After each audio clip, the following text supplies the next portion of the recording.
Today's talks all focus on ethics. I'll be introducing you to medical ethics. I think you already had lectures on professional ethics and research ethics. So we'll see medical ethics and its implication in current COVID times. So what is ethics? In layman terms, what is ethics? So ethics is about making choices, sometimes hard ones. Like you need to pass an exam. So do you cheat? You do not cheat. Suppose you're a transplant surgeon, you need the organs of a dying patient. So do you let the patient die fast? This is medical ethics. You need the money of a pharma company. So should you change the results of your research? Research ethics. So basically it is a principle of right conduct of an individual. The process of deciding what is right and what is wrong. It is not about moral principles. It is not about what you think is good or bad. It is deciding right and wrong. Okay. So what is medical ethics? Medical ethics refers mainly to moral principles adopted by the medical professional for professional conduct with each other, with their patients and towards society, and also includes consideration of the motives behind that conduct. This is a definition. So what is the need for you to learn medical ethics? Why do you need medical ethics? So medical ethics you follow in day-to-day clinical care, in all health systems, in all clinical decisions, ethics are involved. Like if a child is born with multiple anomalies, you think the child will have a meaningful life and you need to resuscitate the child. So sometimes you need to decide whether you need to resuscitate the child or you just let the child peacefully go away. So who will live, who will die? Those questions are ethical questions.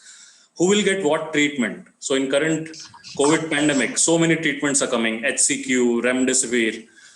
Who gets what treatment? Is it ethical to give that treatment? Who decides that?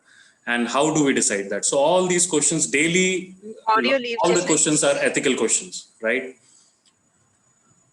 So the practice of medicine and practice of ethics are inseparable. Every clinical decision, technical decision also involves an ethical decision. In many instances, the ethical issue will not be readily apparent. In other cases, when the conflict arises, the clinician has to be very well versed with the ethical principles to guide the ethical decision. So there are many ethical theories. I will not go into ethical theories as it will become too theoretical. But what you have to understand is there are two major strands. One is the concern for the right act. It is called deontological theory. And the second is concern for the consequence, which is called the consequential or the teleological theory. A subpart of it is the concern for the greatest good for the greatest number, which in pandemic times comes into play. So an example is deontological theory is like the act should be right. So human cloning is an example. So according to deontological theory, you will say the act is wrong because it is like playing God. But if the cloning is helping human population, you can say the outcome is can save many lives. So it can be supported according to the teleological theory. So two different thought processes. A big paradigm shift in thought process during COVID time. So I definitely have to speak about COVID when I speak about ethics, because ethics during COVID is a huge topic in itself. I cannot cover the whole thing, but I'll try to touch a part of it.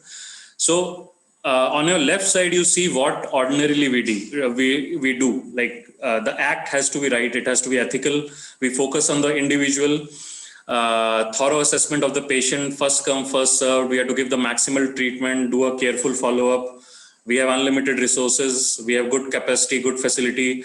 We take new cases. The staff is healthy and we have grateful patients. But if you see on the right side, in the pandemic, what happened in the last 6 to 7 months? There was a disaster. So we have to focus on the collective, the greatest good for the greatest people. That is the utilitarian theory. So quick assessment. The patient comes to the RCH hospital, COVID hospital, you quickly assess, you admit the sickest patients. Okay, this also changed over time. First, you were admitting asymptomatic patients, but as the resources dried up, you are treating sickest patients, minimal treatment, limited follow-up. Your resources are depleted slowly, the capacity is saturated. You are shut down for non-COVID cases or new cases. Incipient staff is getting ill. and there are angry crowds. So this is a paradigm shift in the theories. So what I mean to say is the ethical theories are not fixed. You have to adapt to the situation. So this is the basis of all ethical theories. There are 4 basic ethical principles. This is very important. Autonomy, non-maleficence, which means do no harm, beneficence, which means do good, and justice. So these are terms which are self-explanatory. We'll just see in brief, in little more detail what each of them mean, but these are the basis for all medical ethics. So autonomy is a Latin word. It means self-rule. It is basically a person's ability to make or exercise self-determining choices. So a person has whole right over his own life and own body. So he should be free to choose and entitled to act on his preferences, given their decisions and actions do not violate the significant moral interest of other people. So example, how autonomy is important. Suppose I'm a surgeon. So suppose a patient comes, okay, an adult patient comes, he needs surgery for say acute appendicitis. So I know he needs surgery. So I advise for surgery, appendectomy. But the patient can say, I don't want this surgery. I don't want to do this surgery. So can I do that surgery without his consent, without his acceptance? No, I cannot. So that is the right to autonomy, self-determination. And this underlies the medico-legal principle of informed consent. So informed consent means that everything is done to enable the patient to understand the nature of the procedure or the drug or the intervention you're going to do, the risks involved in that procedure, and the consequences or outcome of that procedure, and the consequences of not opting for the procedure. Suppose a patient is not undergoing surgery for acute appendicitis, you need to tell him what consequences he can have and what alternatives he has. Maybe you can manage it conservatively. So you cannot do any procedure or intervention without informed consent. So that is autonomy of the patient. So these are some examples of principles against the principles of autonomy. So treating patients without consent, as I said, treating patients without giving them all the relevant information for making an intelligent choice, withholding information when patients desire to receive that information, or even forcing an information on the patient when they have desired not to receive that information. Suppose a patient doesn't want to know the result of his HIV status or the COVID status, and you are telling him without his acceptance. You cannot. So forcing anyone to act against their reason, moral judgment or conscience. These are all against the principle of autonomy. Sometimes in India, the patients tell us, doctor, you know best, you decide for me, I cannot understand all these things. So it is called paternalism. You are treating the patient like a child, you are like a parent to the patient. So actions performed without intention of others' good, with intention of others' good, but without their consent. So in modern medicine, we should tend to avoid this paternalistic approach. It can be used as an exception when the patient is not in a sound mind to give consent. Suppose a patient comes comatose, there are no relatives. Okay, then you can decide for the patient what is best because there is no other option. Another exception is not to respect when autonomy is not to be respected. When the patient is wishing for euthanasia, when it is illegal, like in India, it is illegal. So if the patient says, you kill me, I cannot suffer anymore, but you cannot grant him his wish. So paternalism needs to be avoided. So second principle is non-maleficence, which means do no harm. So above all, we do no harm. It is a stringent duty of all doctors, clinicians, physicians to not to injure others. Even if we cannot give any benefit, we cannot do any harm. So it was first given by Hippocrates in the Hippocrates Oath, which is the first guidelines for ethics. This is in Greek called primum non nocere, which means do no harm. So suppose example of non-maleficence is you have a terminal patient, he's about to die, and you feel you no longer can anything, you can't offer him anything which can cure him. But he hears that giving arsenic can cure him. Can you give him arsenic? Obviously, you cannot give him arsenic. It's a poison. It will kill him instantly. So even though he is terminal, you cannot do anything which injures him further, right? So that is the principle of non-maleficence. Similarly, all these are examples of non-maleficence, like you amputate the wrong leg, operating on a patient who does not have appendicitis, doing a procedure and having a complication. All these are doing harm to the patient. So these are uh, non-maleficence. So next principle is beneficence, which is related to non-maleficence, but it means to do good. So there we were talking about not to harm, non-maleficence. This is beneficence, which means do good. You provide a benefit to the patient. So always any intervention procedure you do, the benefit should be more than the harm. Like any new drug will come, obviously it will have some side effects. It will have some harm, but always the benefit should be much more than the harm, right? All these are again examples of against beneficence, like refusing to provide any treatment, refusing to help a trauma patient, refusing to admit a patient when you have bed vacancy and still you are not admitting or treating the patient. So refusing to help a prisoner or a suspect of crime, because as I said earlier, you cannot take a moral stand. This is medical ethics. It is not moral principles. So you cannot take a moral judgment ki he is a suspect of crime, I will not treat him. As a medical practitioner, as a principle of beneficence, you have to give benefit to the patient. He is only a patient, and then he is a prisoner or a criminal.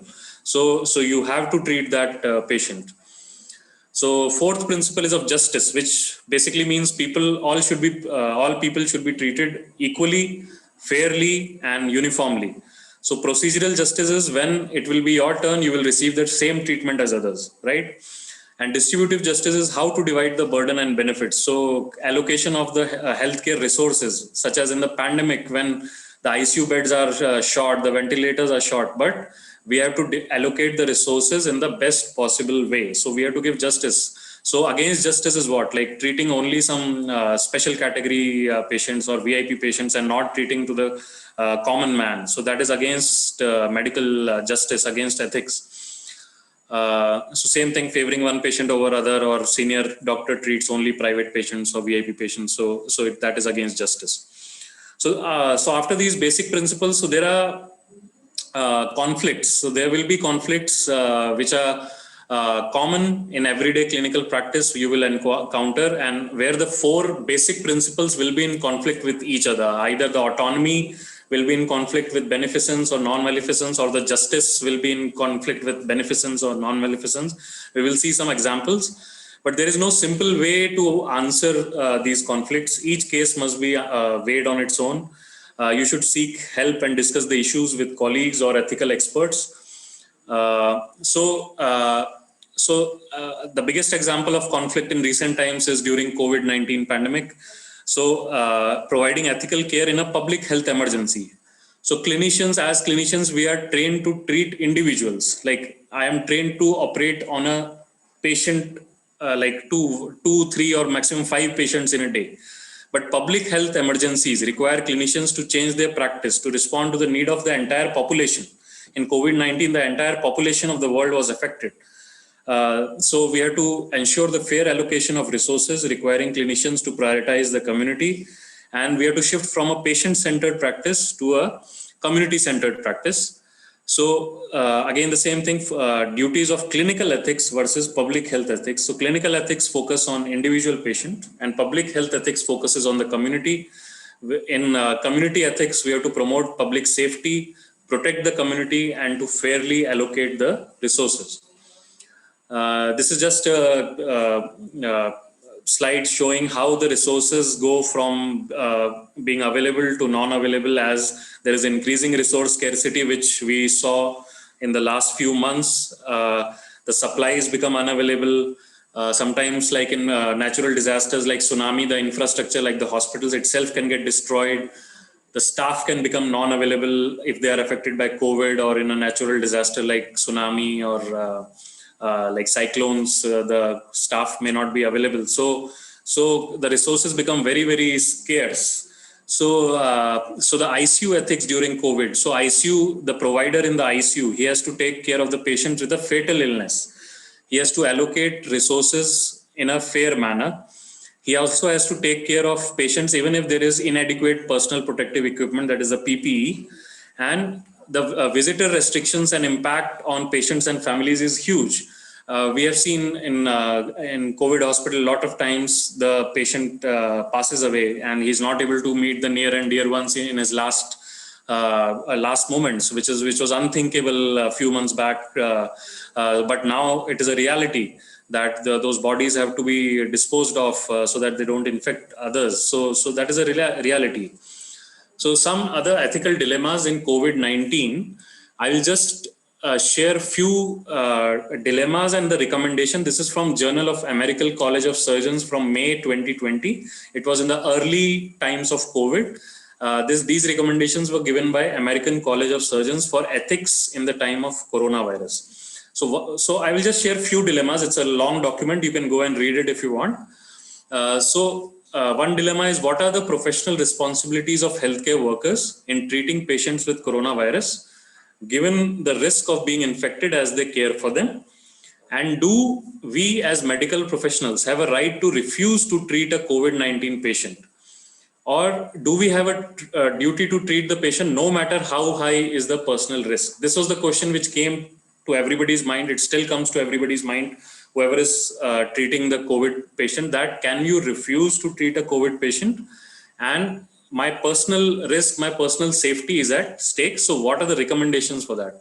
So this is a recommendation from American College of Surgeons that when appropriate protective gear is available, that is when PPE is available, it is a professional clinician's duty, ethical duty, to provide care for COVID-19 patients. We cannot say that I will not treat a COVID-19 positive patient because I am at risk. No, you are being given a PPE. It is ethical duty to treat those patients, just like it was our ethical duty to treat a HIV patient or an HBsAg patient. In the same way, we have to wear the PPE, take care, adequate precautions, and treat the COVID-19 positive patient.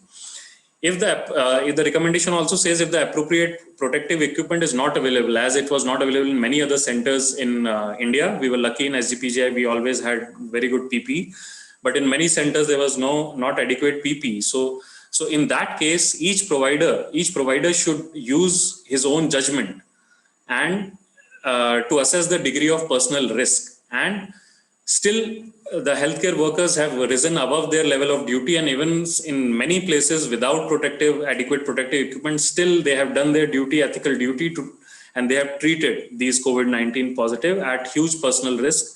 So the healthcare workers have a duty to treat COVID-19 patients.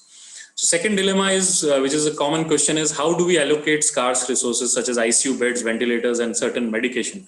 So when we were at the peak of the pandemic, when the ICU beds, each bed was full, each ventilator is being used, and you are getting more and more patients. How do you allocate these resources? How do you decide who goes on the ventilator, who goes on a BiPAP, who goes on oxygen, who receives what medication? So the recommendation was that first you treat patients according to the medical merit before considering matters of resource allocation. You treat patients as they come and treat them on medical merit. A patient who is very sick with COVID positive and he needs ventilation, if you have a ventilator available, you treat it. You think later what will happen to the next incoming patient. Also you have to follow already established standards of care to conserve the resources. At the same time, you have to conserve resources. Second, the adapted protocol for allocating infinite scarce resources should be followed systematically. There should be a system with full transparency and with creative efforts to mitigate the loss experienced by patients. Third, they recommend that protocols be regularly reviewed in order to accommodate the changing needs. So the needs always change. Earlier, we were admitting all asymptomatic patients. Then it became only patients requiring oxygen. Then it became only ventilated patients. So L1, L2, L3. So the response changed as our knowledge of COVID-19 grew. So these are the recommendations from American College of Surgeons. I will take some more examples of non-COVID times. So suppose a patient comes to the hospital and he's in coma, there is no attendant, and requires CPR and ventilator and ICU care. So what will you do? And what are the moral or the ethical principles?